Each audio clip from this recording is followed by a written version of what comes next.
What's up, guys? Welcome back to my studio. I'm Manny from Lost in a Memory. Please excuse the mess in the back. But today I wanted to make a video. I got something really cool right here. I got my hands on the actual studio session, the actual file, I should say, for the session for Ocean Eyes by Billie Eilish, produced by her brother slash producer Finneas. This is what it sounds like. Check this out.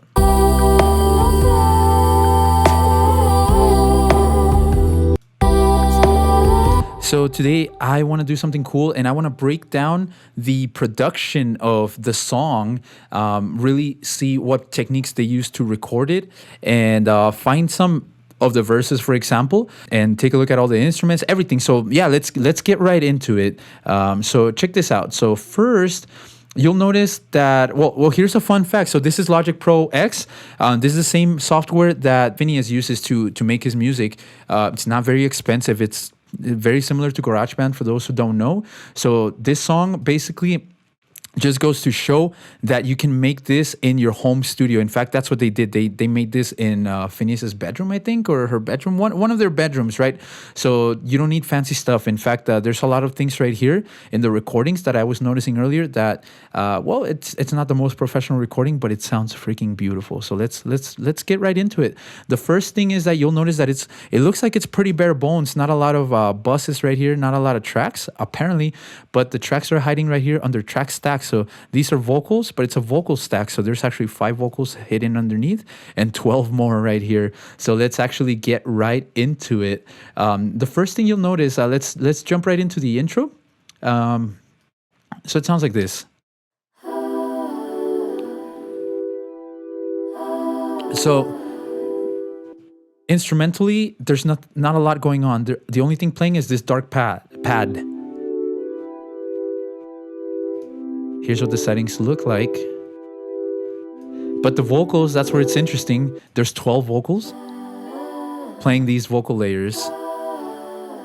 So they're basically harmonies. What I notice is the first 4 vocals are the same tones, but she just recorded it 4 times.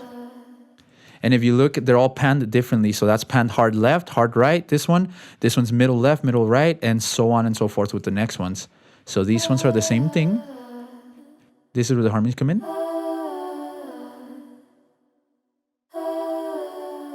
More harmonies down here. So if you solo a few of them, you get really interesting harmonies.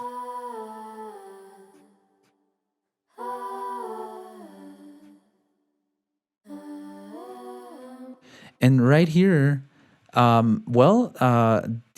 what's really interesting is there are different takes to these vocal tracks. So right here, with this section, they just pretty much copied and pasted it throughout the whole song. So that those vocal harmonies and textures played throughout the entire song nonstop. So that's really cool. Let's jump into the first verse. It's just these 3 tracks: an African kit, a drum machine, and a clap. They're just processed really well. So it's nothing too intricate. And of course, we got this keyboard playing in the background, the vocal textures, of course. But let's focus on the verse vocals. So here's I think this is one of the most fascinating things about this song. So if we look right here, this is a comp. But what that is, it's basically I don't even know what comp stands for. Compilation, composition, whatever. Basically, it's a bunch of takes, right? And you can tell, okay, so there's take 3, 4. You can tell they deleted a bunch of takes, so probably stuff that they didn't want us to hear. But okay, so what you see right here, each of these is different vocal recordings. So it took 38 takes for them to finally zero in on the sound that they wanted. And of course, you can mix and match. So let's say the first part of the verse right here, this is something I noticed while listening to it earlier. If you look, what's highlighted in blue is what they actually used for the final comp, right? For the final recording. She doesn't use auto-tune. So basically, if she doesn't get it right, she'll record it until she does. Let's listen to take number 3, which I consider like a demo version. If you look, even the waveforms look a lot smaller. Actually, no, they look about the same. But listen to this, how different this take is versus the final one. I've been watching you for some time.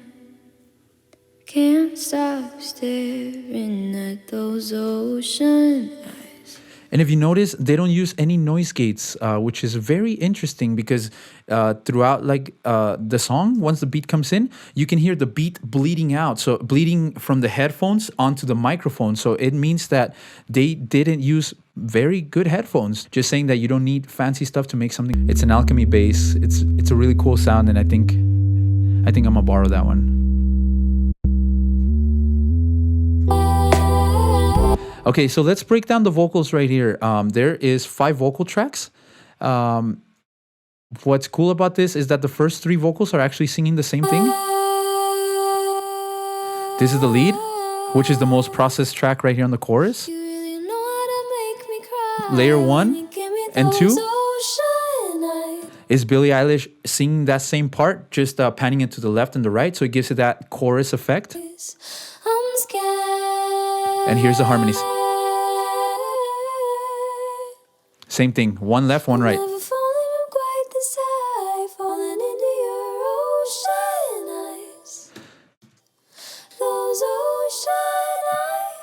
So that's really pretty. I really like that note that she hits.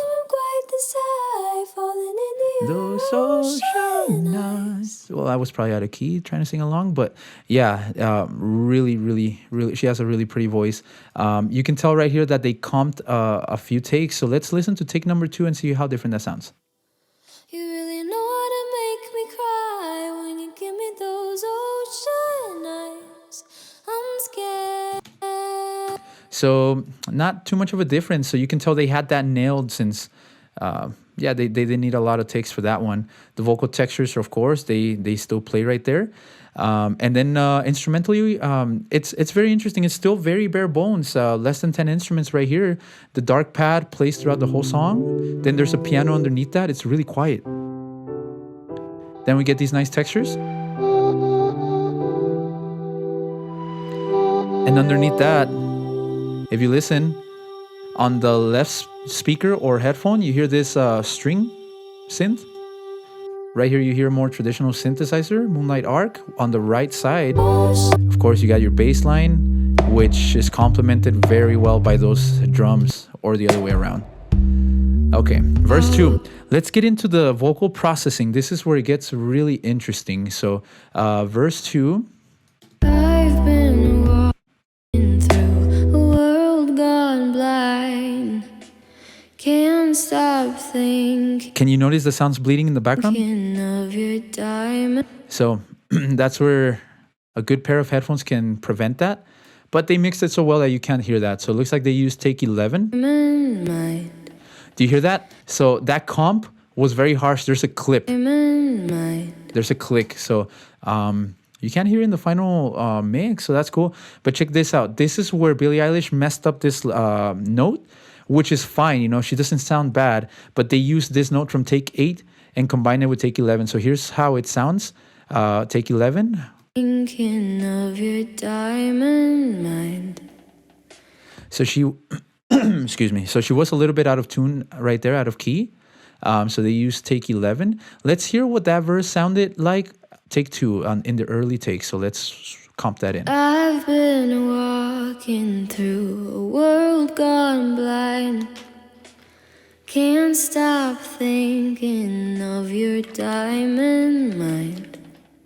So I guess she was struggling to get that note because right here, she also was a little bit out of key. Mind. So they had to comp that. Diamond mind.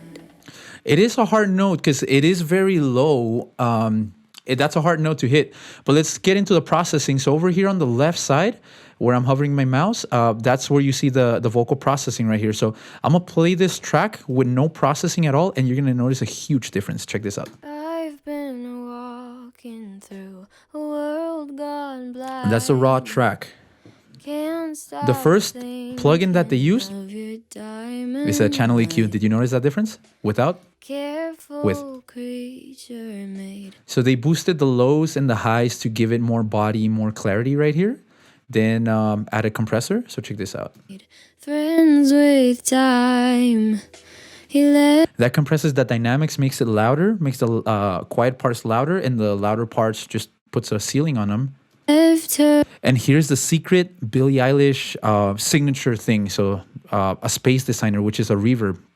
Turn that on, and here's what it sounds like. Careful Without? creature With. made friends with time. That's a secret sauce, but check this out. There's a delay right here. So a delay is basically an echo. So I'm just only going to play with the echo. He left her alone. You really need headphones to listen to that. Basically, there's a delay right here, quarter notes on the left, 8 notes on the right. So it gives it a space feeling, I guess. Then there's a console EQ and another compressor, a Studio VCA, which is crazy. He threw 2 compressors on the same track, and he's bussing this out. A bus is basically its own track that you can basically copy the sound from, basically send the sound to that other track. He's sending the sounds to bus 5 and 6, which in this case are other space designers, but they're really quiet in the mix. You'll never hear them. Can't stop thinking of your diamond mind. And did you hear that scary sound? So it's this verse harmony, which it's actually not a harmony. So what they did right here is check this out. So I'm gonna do what they did. So I'm gonna erase this.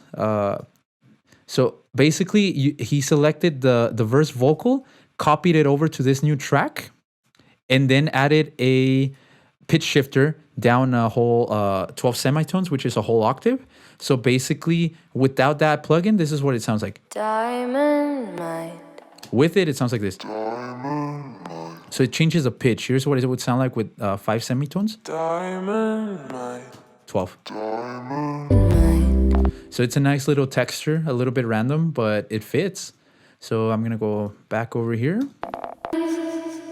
So did you notice how the reverb gets louder? So this is automation. So this right here with the wet output is basically this. On the Space Designer, you got your dry, which is your regular signal without any processing, and then your wet signal, which is processed with, with whatever process you're adding on. In this case, reverb. If I go back here, do you notice how this slider right here goes up and down? So it gives it a nice little transition. Check this out. It makes that reverb louder. And if you listen, they kept recording. So that's really, really weird. I would have cut that out, so I would have cut right there. So should I. See how clean that sounds? But they kept it in, so that's very interesting. So let's go back to the second chorus. There's something interesting I found earlier. Okay, so check this out. On this beat, we got this fizzy beat thing going on right here. If you're wearing headphones, you'll notice that this swirls around left and right. What this actually is, it's actually a hi-hat. I think it's a hi-hat. Let me go back to it. Right here. So this is what that sounds like without any processing. Right there. It's a hi-hat. So he threw on a phase distortion and then an auto filter. And then another auto filter on top of that. A panning band pass. So this is what makes it sound like it's going left, right, left, right. So this is a nice little texture.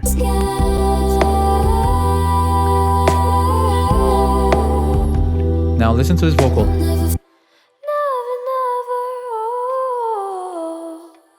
So these are ad-libs, and you can tell there's a lot of them, 45 of them actually. Let's listen to some of these. This is where it gets pretty interesting. I'll play one of these.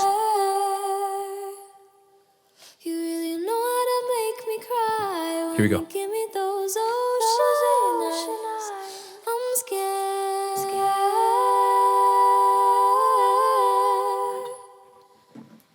So right there, she does kind of like a harmony. Take 41. You can tell they experimented a lot with that. Let's see what take 8 sounds like right there. Let's see 10.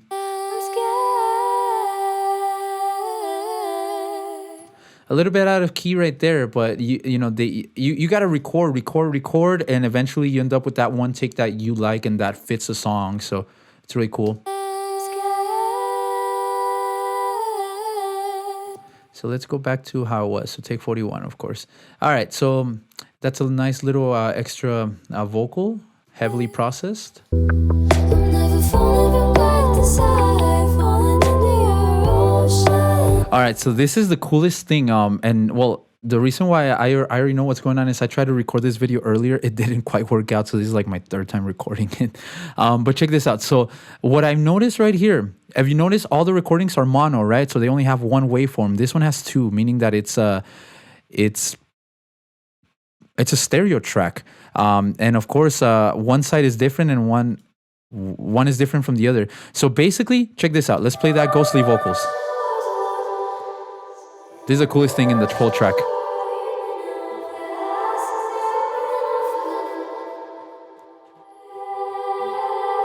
So let's remove this. It has a space designer, which is a reverb, channel EQ, and another delay. Let's remove it and hear what it sounds like.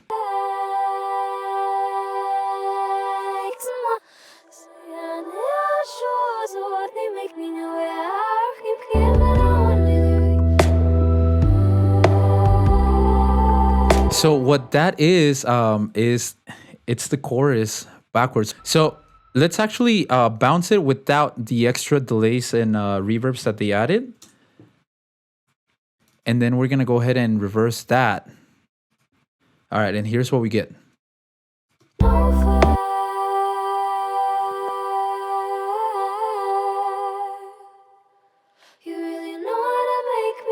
So it's the chorus just reversed, and the reason why it looks different on one side of the channel, and one channel looks different than the other, it's because of that delay that I mentioned earlier. So if we go back to the actual chorus right here, we get that delay, and on the left side it's at a quarter, and on the right side it's eighths. So they basically turn these up to 38, somewhere around that range.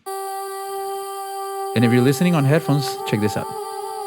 If you're listening on headphones, you'll notice that the right and left channel sound different.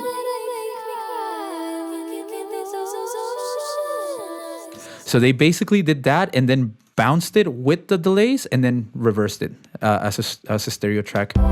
We got more ad-libs right here.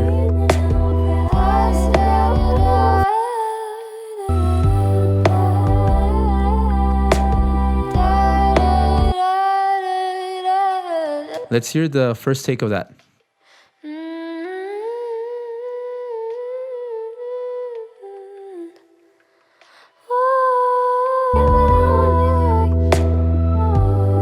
So it was a little bit more, so you can tell it's very early in the stage of arranging this part. She was just humming.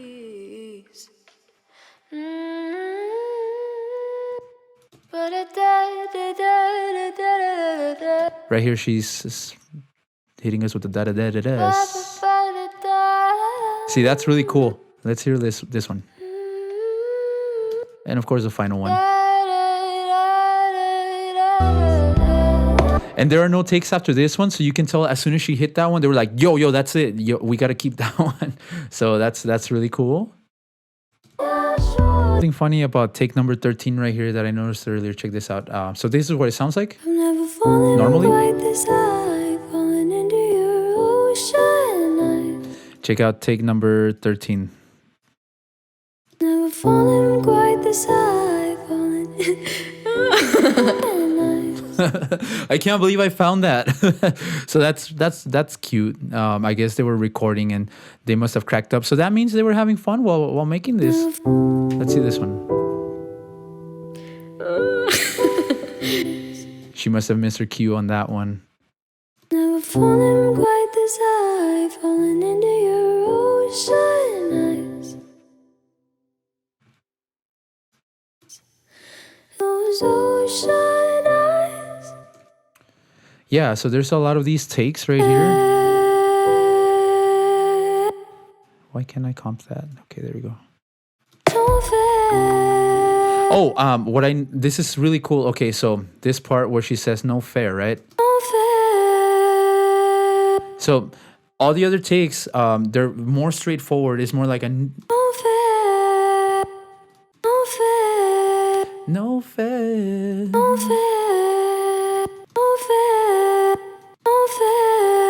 I think that's hard to do, where you can go like nah. I can't do that for shit. But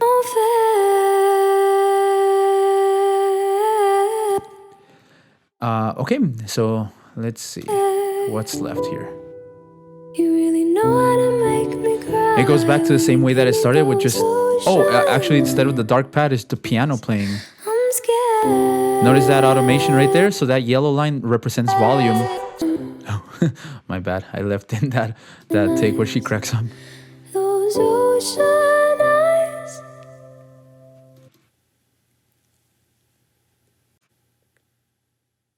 All right, so that was pretty much it as far as vocals go.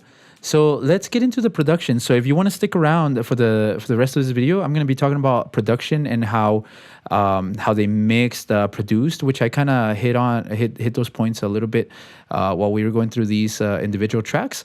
But if we look right here at the mixing, what's really interesting, and for those producing at home, well, this is an easy way to master pretty much. So right here, all this audio, all the tracks, everything, they funnel to the stereo output right down here, which is right here. If we open up our mixer, it's the very last track right here. So the stereo output is basically it's the stereo output. It's what your track has to hit before it hits your speakers. So right here, not a lot going on, just 3 plugins, but they make the whole difference. So it's a compressor. Let's see, a vintage VCA compressor and a tube EQ, which is very interesting. I've never used that, so I'm gonna start using it from now on, playing around with it, and an adaptive limiter to keep everything from peaking. So if we turn off all of those, this is what the chorus. You can't have that. The adaptive limiter keeps that from happening, so it gives it a nice sound. Usually, my output tracks look something like this. If we go to, let's see, Lost in Memory outputs, here's the output for my Song of Yesterday. Okay, so that's what it looks like. Let's see what Ocean Eyes sounds. A multipressor, a channel EQ to give it a little bit more body, and my adaptive limiter is turned up a little bit higher than Finneas's, so it does sound different, huh? Let's go back to the original. There we go. So let's see. And as far as buses, which is funny, I was expecting a ton of buses. There's only 5. But the weird part is, and I cannot figure out why, they're all reverbs. They're all reverb buses. So if you play, let's say we want to play this. There's a small a reverb for the clap, but it's so low, it's pointless. Then there's this one. This one, I guess it's drums and synths. I don't know what this one is.